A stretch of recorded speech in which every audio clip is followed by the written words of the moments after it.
Social phobia இன்றைக்கு பிள்ளைகளுக்கு ஆளாயிட்டு இருக்கிறதுக்கு காரணமாக ஃபோன் பாவனை தான். ஃபோன் பாவனை, சோசியல் ஃபோபியா. ஒரு வீட்டுக்கு வந்த ஒரு விசிட்டர், வீட்டுக்கு ஒரு பாட்டி கேட்டால நுழைதாமண்டா சோபாவில் இருந்துக்கிட்டு ஃபோன் பார்த்துக்கிட்டு இருந்த பொடியை நிமிந்து பார்த்துட்டு ரொம்ப ஆரோ வாராங்கன்னு புஷ் சொல்லி ஓடுறான், உள்ளூட்டுக்கு போய் கதவை போட்டுறான். இது சோசியல் ஃபோபியா. பொம்பளை பிள்ளையும் அப்படி ஓடுது, ஆம்பளை பிள்ளையும் அப்படி ஓடுது. உமா நின்றுக்கிட்டு திணிக்கா பாப்பா வெறுப்பறைக்கும் இவங்களோட காய்ச்சிக்கு ஆளும் இல்லட்டே பாவுண்டா எனக்கேலாம். இந்த பிள்ளை பிரச்சனைக்குரிய பிள்ளை, சோசியல் ஃபோபியா. அப்போ நாங்கள் என்ன செஞ்சிக்கமெண்டா, முகம் பார்த்து பிள்ளைகளோட கதைக்கல்ல, நாமளே முகம் பார்த்து கதைக்கல்ல. முக்கியமான ஒரு விஷயம் ஐ கான்டாக்ட். பிள்ளைகளை கண்ணை பார்த்து கதைக்கணும், முன்னாடி உட்கார வச்சு கண்ணை பார்த்து கதைக்கணும், அந்த பிள்ளையோட இமோஷனை புரிஞ்சு கதைக்கணும். அப்போ தான் அவன் நம்ம கண்ணை பார்த்து கதைப்பான். நாம் பிள்ளைகள்கிட்ட கதைக்கிறது போன கையில் வச்சு இஞ்சோ சொல்லு, எத்தனை மணிக்கு போய் சேர்ந்த நீ, அப்புறம் பிறகு பாப்பம்மா இருந்தாவா, என்ன சொன்னான், இடைக்கிட இப்படி திரும்பி பார்க்கணும், சொல்லுடா. அப்போ பிள்ளை வளராது.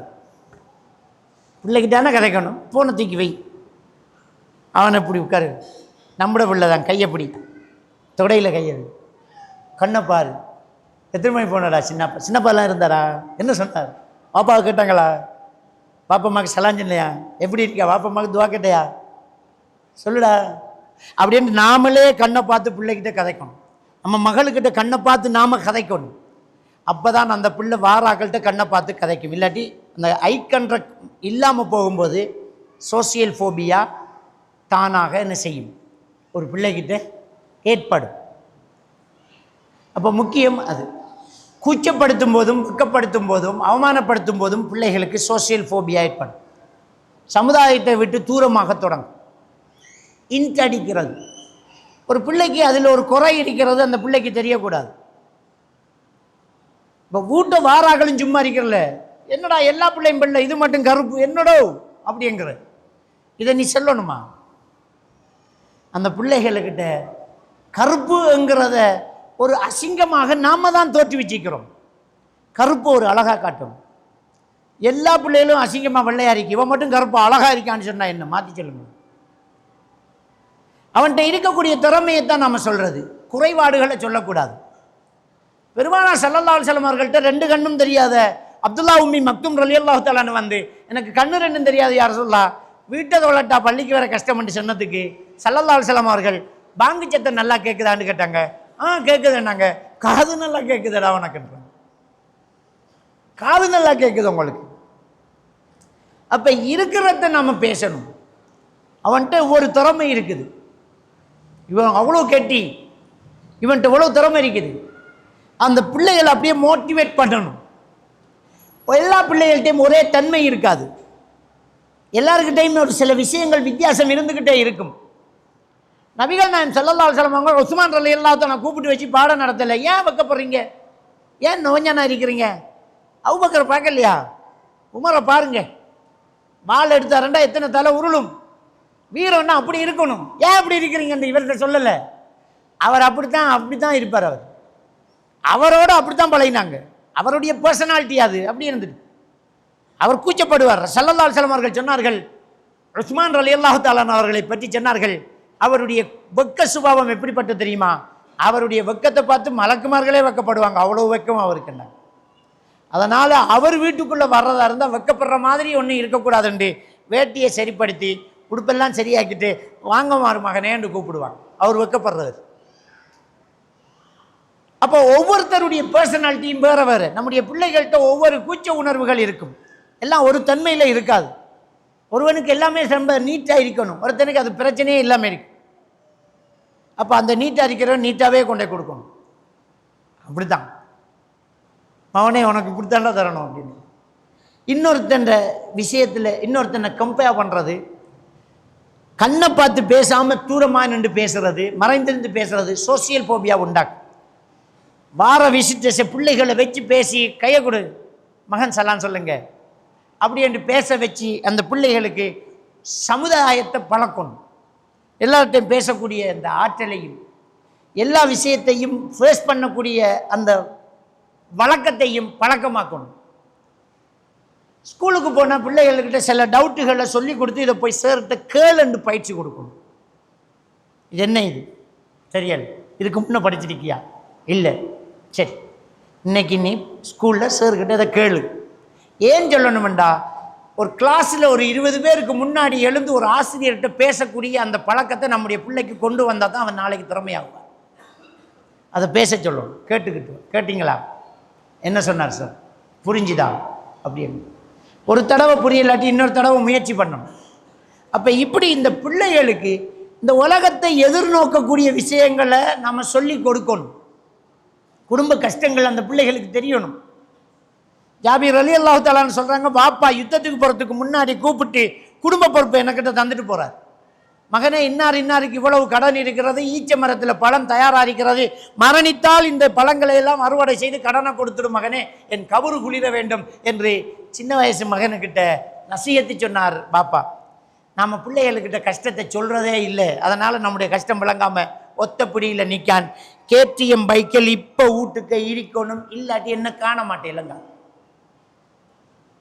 இப்போ மோட்டார் பைக்கல் வேணும் அப்படியங்க. நம்ம வளர்த்தது அப்படி, கேட்டதெல்லாம் கொடுத்து வளர்த்தோம். இப்போ அவன் 10ஆம் ஆண்டில் ஃபீல் பைக் கொண்டு கேட்குறான். 10ஆம் ஆண்டில் 8 லட்சம் ரூபாயோட பைக்கல் இப்போ தரணுமங்க. சோறு 2 நாளாக திங்கணுண்டா உம்மா காதில் கழுத்தில் தான் புருஷன்ட்ட கொடுத்து புள்ள சோறு திங்கல வேண்டிக்காங்க. முதல்ல அவளுக்கு விழுக்கணும் பெழுவு. இந்த பிள்ளை இதில் போய்த்தான் கூட்டி அள்ளிக்கிட்டு வாரேன். 8 லட்சத்துக்கு பைக்கல் வேணுன்னா இன்னொரு லட்சம் பேரையா வச்சுக்கோங்க. மையத்தை அடக்கிற செலவு. லைசனும் இல்லை, எக்ஸ்பீரியன்ஸும் இல்லை. ரோட்டில் போய் இருக்கிற ஸ்பீடை கடைசி வரைக்கும் முறுக்கி பார்க்குறான். எத்தனை ஆக்சிடென்ட் நடந்துட்டு இருக்கு. அந்த பிள்ளை எவ்வளோ கத்துறான் தகப்பேன். நான் எவ்வளவு சொல்லி கேட்கலையே, இந்த பிள்ளை வேண்டி கேட்டுட்டானே, நீ ஏன் வேண்டி கொடுத்து விடலையே, ஊட்ட விட்டு போறேன்னானே, 2 நாள் சாப்பிடலையே, 3 நாள் ஆளக்கான இல்லையே, எப்படி வந்துச்சு இந்த பழக்கம்? அப்போ மைலோ வேண்டி கேட்ட நேரம் வேண்டி கொடுத்தல, சாக்லேட் வேண்டி கேட்ட நேரம் வேண்டி கொடுத்தல, இப்போ ஃபீல் பைக் வேண்டி கேட்டியா வேண்டி கொடுப்பேன். அப்போ இல்லைன்னு இருந்தால் இப்போ புரிஞ்சிருக்கும். எல்லா பிள்ளைகளும் அப்படி நிற்குதா? இந்த பிள்ளைகள் இன்றைக்கு வாப்பா உப்பா கிட்ட சொல்கிறது என்ன தெரியுமா?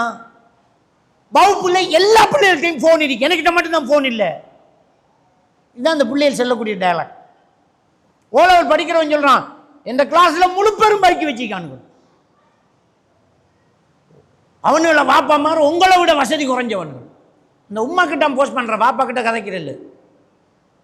நம்மளோட வாப்பா அந்த பிச்சைக்காரனா, எனக்கு பைக் இன்றைக்கு வரணும், இல்லாட்டி நான் படிக்க மாட்டேன், என்ன தேடுவியல், என்ன காண மாட்டேன் என்று உமாவை அப்படியே பயம் காட்டுறான். இது என்ன பிரச்சனை? நேரத்தோட நாம் விட்டோமே பிள்ளை.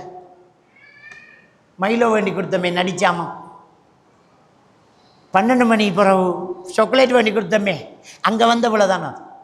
அவன் சொல்லுவான் எல்லாரும் பாவிக்காங்க. அந்த பிள்ளைக்கிட்ட நீங்கள் சொல்லி வளர்க்கணும், இந்த உலகமே செஞ்சாலும் மகன் மார்க்கத்தில் இல்லாட்டி அது பிழை மகன் செய்யக்கூடாது.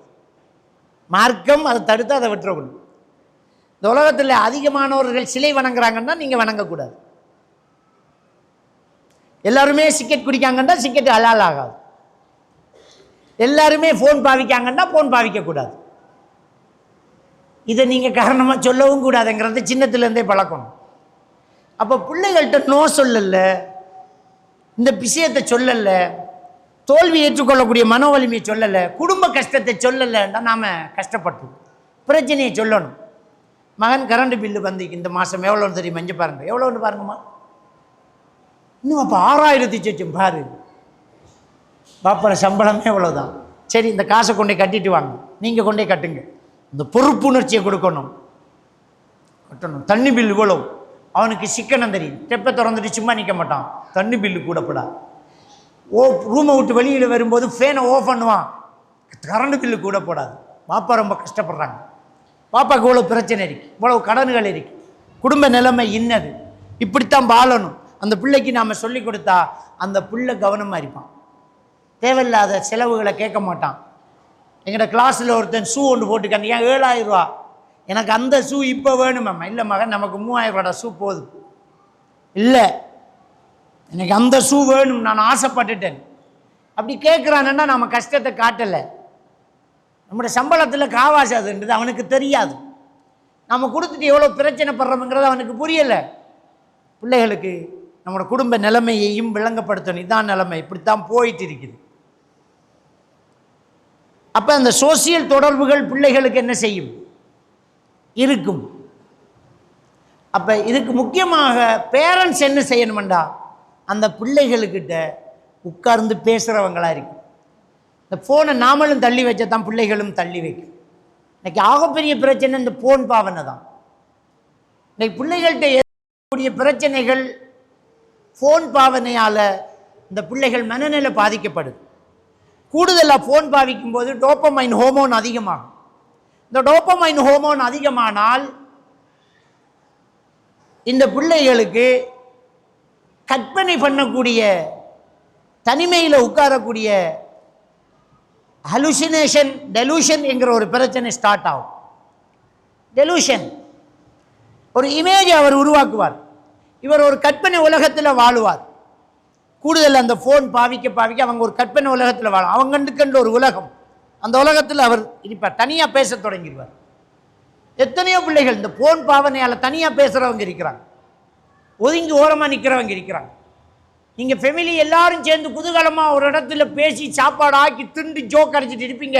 அங்கே இடையில ஒரு மூலையில் நின்று குளத்தில் ஒருத்தன் கல்லறிஞ்சிட்டு இருப்பான். அவன் கூடுதலாக ஃபோன் பாவிச்சான். அவன் ஒரு இமேஜ் உலகத்தில் வாழ்கிறான், ஒரு கற்பனை உலகத்தில் வாழ்கிறான். அவன் ஒரு அனிமேஷனாக அவன் நினைக்கிறான், தனியாக பேசுகிறான், அவனாய் கற்பனை பண்ணி போகிறான். இது டெலூஷன். இந்த டெலூஷனுக்கு ஆளாகிறான். அப்போ இன்றைக்கு பிள்ளைகள் கடுமையாக பாதிக்கப்படுற இந்த ஃபோன் பாவனை, இந்த ஃபோன் அதில் உள்ள ஆப்புகள், அதில் உள்ள கேம் எல்லாம் அப்படித்தான் டிசைன் பண்ணியிருக்கிறாங்க. நம்ம சொல்லுவோம் அரை மணித்தியாலம் தான் ஃபோன் பாவிக்கணும் என்று சொல்லுவோம். அரை மணித்தியாலம் தான். பப்ஜி, ஃப்ரீ ஃபயர் எல்லாம் ரொம்ப மோசமான கேமுகள். அரை மணித்தியாலம் தான் நீங்கள் ஃபோன் பாவிக்கணும்ண்டா அரை மணித்தியாலம் அவன் பாவிப்பான். சரி, அரை மணித்தியாலம் முடியக்குள்ள வேண்டி எடுப்பீங்க. 7 நாள் தான் உங்களுக்கு அரை மணித்தியாலம் அவன் ஃபோன் பாய்ப்பான். 8வது நாள் அவன் சண்டை செஞ்சு இன்னும் அரை மணித்தியாலம் போவான். அதை அவன் செய்யலை, அந்த ஃபோன் செய்யுது. எப்படி தெரியுமா? அந்த கேமோட டிசைன் என்னென்றால், அந்த கேமை உருவாக்கினவனுடைய தொழில்நுட்ப வளர்ச்சி என்னென்றால், இந்த ஃபோனை பாவிக்கிறவர் 30 நிமிஷத்தில் ஆஃப் ஆக்குறார் அப்படின்னு சொன்னால் 7 தடவை தான் 30 நிமிஷத்தில் அவர் ஆஃப் ஆக்குவார். 8வது தடவை 28வது நிமிஷத்தில் அவனுக்கு ஒரு புதிய வெப்பனை அந்த கேம் கொடுக்கும். இப்போ இவன் இந்த வெப்பனை யூஸ் பண்ணணுங்கிற ஒரு சூழ்நிலைக்கு தள்ளப்படுவான். 28வது நிமிஷத்தில் இவனுக்கு ஒரு பவர்ஃபுல் ஒரு ஆயுதம் ஒன்று கொடுக்கப்படுது. கேம் கிஃப்ட் கொடுத்துரும். கொடுத்தோடனே இதை வச்சா வின் பண்ணலாம்ங்கிற மனசு அவனுக்கு கொடுக்கும். இப்போ வாப்பா வந்து, மகன் டைம் ஃபோன், இல்லை இல்லை பாப்பா பாப்பா கொஞ்சம் பொருங்க பாப்பா, கொஞ்சம் பொருங்க பாப்பா, மனநோயாளி மாதிரி கத்துவான். உம்மா போனம்பா, உம்மா இந்த போனம்மா கேட்டா, ஓ டேய் போன தரான்னு பறிச்சா ஜன்னலோடையும் மென்டல் ஆகுவான்.